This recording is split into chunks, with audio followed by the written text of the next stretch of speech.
You declutter your entire house, feel amazing for 3 days, then slowly everything creeps back. You wonder what's wrong with you. Turns out, nothing.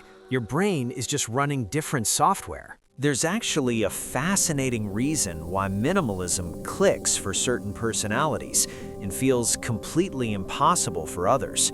And it all starts in the brain. Neuroscience research shows that people who thrive in minimalist environments often have higher sensitivity to visual stimulation. Their brains process clutter as genuine stress, like having the volume turned up on everything they see. A cluttered desk that someone else barely notices can feel like visual noise that makes it impossible to concentrate. It's not being picky, it's neurological reality. But there's more to it than just sensory processing. Personality psychology reveals that minimalism attracts specific traits, especially high conscientiousness combined with low openness to experience. People high in conscientiousness crave order and systems.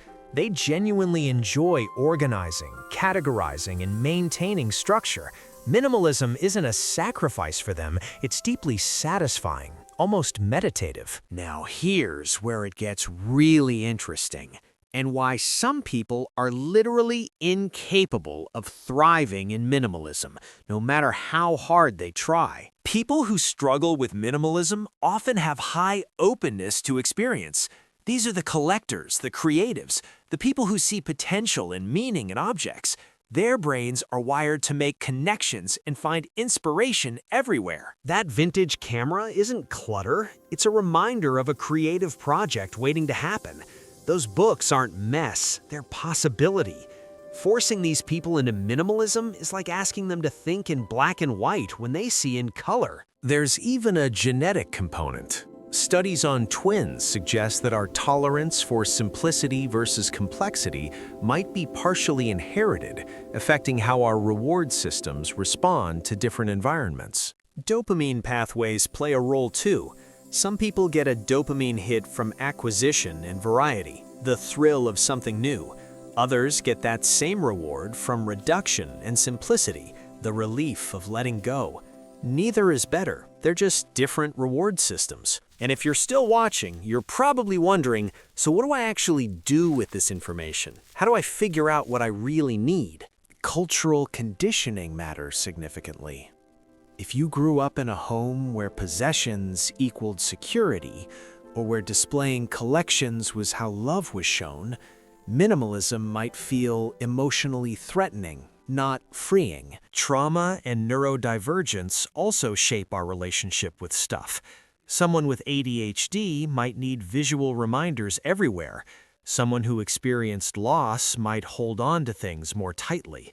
These aren't flaws, they're adaptations that helped you survive. Even stress levels influence this. When you're overwhelmed, your brain might cling to control through possessions or desperately crave simplification. The same person might need different amounts of stuff at different life stages, and that's completely normal. So if minimalism feels natural to you, it's not because you're more evolved or disciplined. And if you can't make it work, you're not failing at life. You're just working with a different neurological and psychological blueprint. The key is understanding your own wiring instead of forcing yourself into someone else's ideal. Maybe you need white space to think clearly. Maybe you need visual richness to feel inspired.